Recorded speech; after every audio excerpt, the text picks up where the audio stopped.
Halo penonton setia Tita TV, saksikan terus program-program kami yang inspiratif, inovatif, dan juga seru hanya di Tita TV.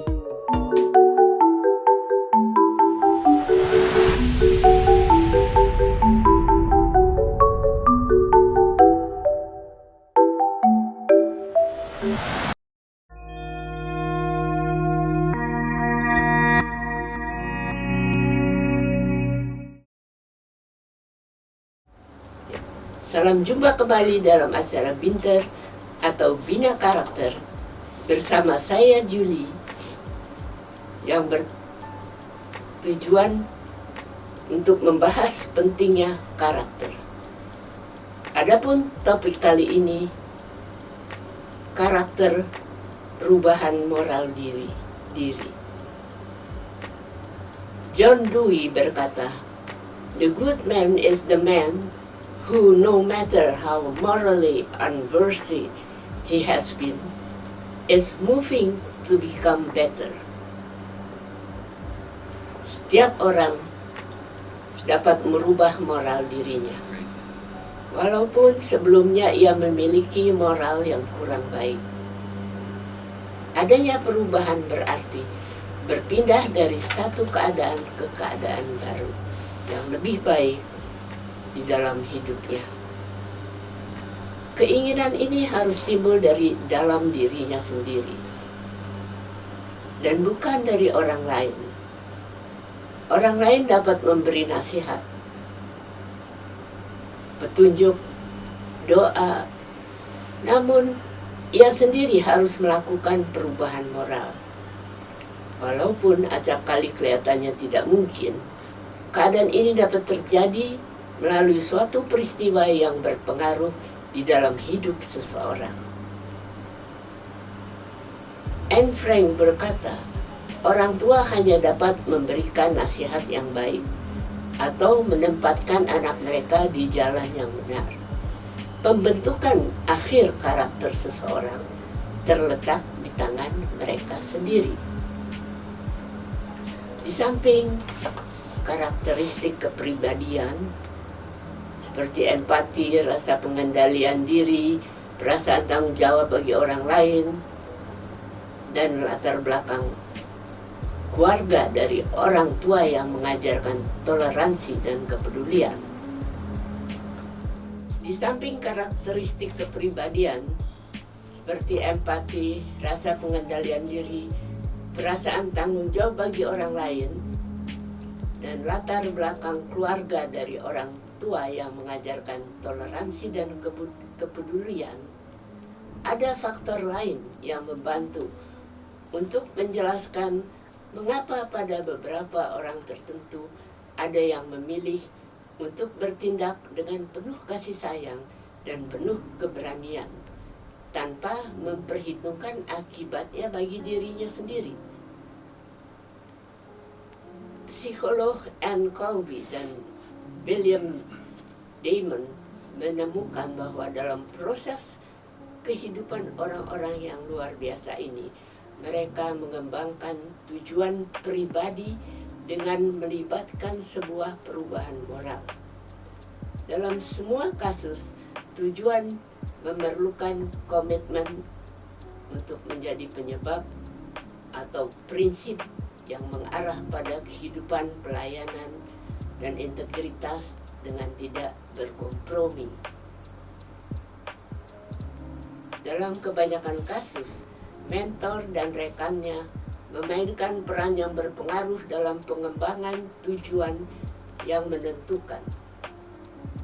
Sebagai contoh, para peneliti mengambil contoh ilmuwan Rusia bernama Andrei Sakharov, penemu bom Rusia. Ia dikenal sebagai seorang ilmuwan yang brilian. Pada tahun 1967, ia membuat pembelaan kasus 2 aktivis Uni Soviet yang dijatuhi hukuman berat berdasarkan hukum Soviet.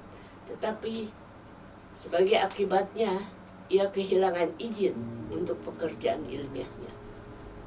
Lalu pada tahun 1970, dengan 2 rekan dekatnya, ia mendirikan Komite Hak Asasi Manusia Moskow untuk melakukan advokasi publik bagi orang yang dianiaya di seluruh Uni Soviet. Tetapi sayang pada tahun 1986, Andrei Sakharov diasingkan setelah ia diserang dengan hebat oleh media pemerintah. Di sini kita lihat suatu perjalanan perkembangan moral di saat dewasa dari seorang ilmuwan menjadi seorang pembela hak asasi manusia yang berprinsip dan rela menempuh risiko apapun.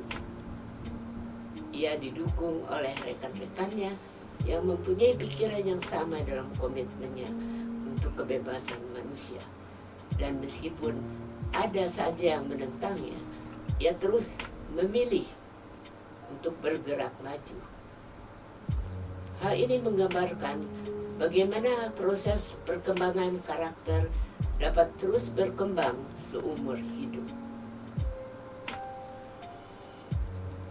Dengan tindakan yang dipilih secara bebas.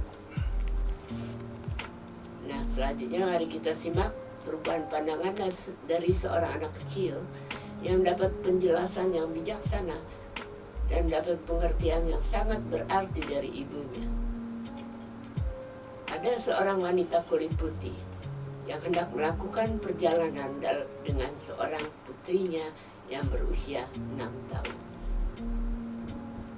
Mereka naik taksi yang dikemudikan oleh seorang pria kulit hitam. Karena si anak tidak pernah melihat orang kulit hitam sebelumnya, maka hatinya sangat takut dan bertanya pada ibunya, "Ibu, apakah orang ini bukan penjahat? Mengapa kulitnya begitu hitam?" Supir tadi sangat sedih mendengarnya. Saat itu pula sang ibu berkata pada anaknya, "Paman supir ini bukan orang jahat. Dia adalah orang yang sangat baik." Si anak terdiam sejenak, lalu bertanya lagi, Jika dia bukan orang jahat, apakah dia pernah melakukan sesuatu yang buruk sehingga kulitnya begitu hitam?" Mendengar perkataan anak itu, mata pria kulit hitam itu berkaca-kaca, tetapi dia ingin tahu bagaimana wanita kulit putih itu menjawab pertanyaan putrinya tersebut. Ibu ini menjawab, "Dia adalah pria yang sangat baik, juga tidak pernah berbuat jahat. Bukankah bunga-bunga di kebun rumah kita ada yang berwarna merah, putih, kuning, dan warna lainnya?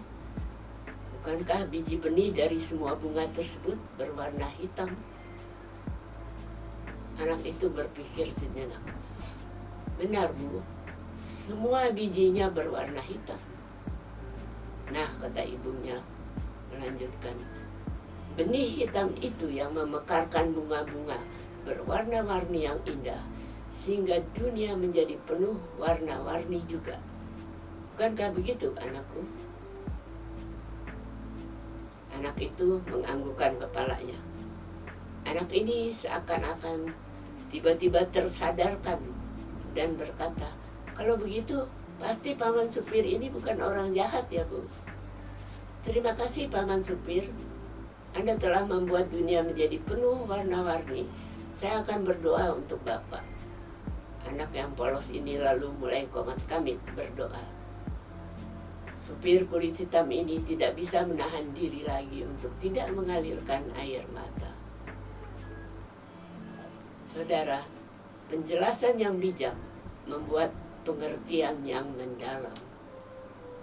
Sebagai orang tua, alangkah baiknya bila kita selalu memberi kesempatan kepada kaum muda untuk memikirkan dan menetapkan tujuannya yang bermanfaat, dan juga memberi kesempatan untuk mengembangkan karakter mereka, sehingga memberi kesadaran kepada mereka bahwa setiap kaum muda membutuhkan tujuan hidup. Dan yang keempat, untuk teladan dalam memproses diri mereka sendiri, misalnya meneladani orang-orang seperti contoh-contoh tersebut yang mempunyai tekad untuk idealisme yang tinggi, untuk turut terlibat dalam melaksanakannya dalam kehidupan mereka. Saudara, ketika anak-anak kita memasuki masa remaja, mereka perlu menemukan tujuan hidup mereka.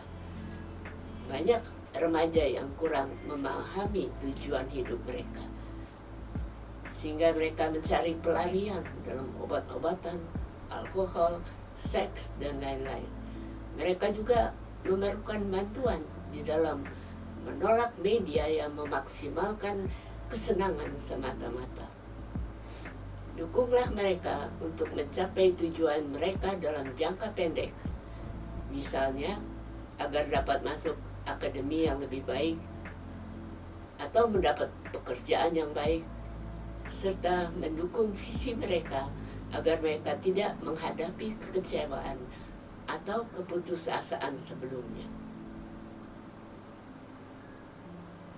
George Bernard Shaw berkata, "Progress is impossible without change, and those who cannot change their minds cannot change anything." Nah, saudara, sampai di sini dahulu acara Bina Karakter kali ini. Sampai jumpa dalam acara Binter yang berikutnya.